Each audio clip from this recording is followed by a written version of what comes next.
Okay, now in question number 49, again it would be easier if we could imagine this problem as something relevant to consumer theory, like we were doing in the problems from expenditure function earlier.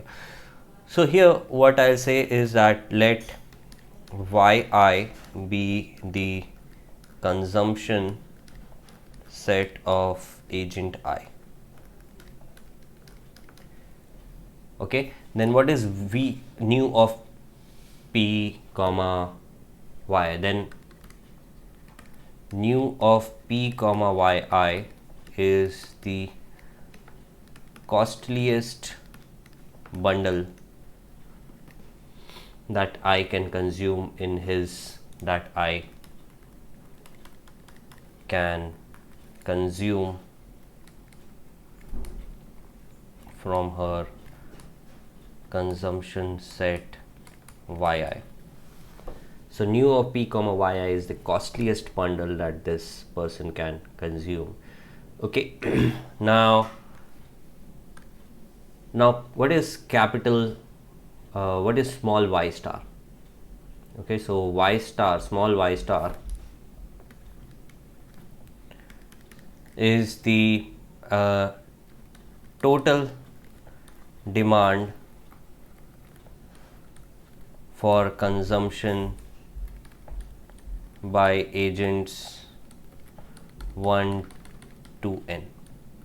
So the total demands coming from all these agents is going to be 1 to n. Okay, so p dot y star,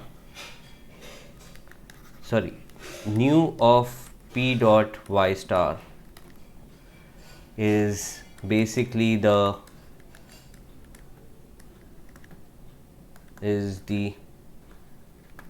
costliest total demand.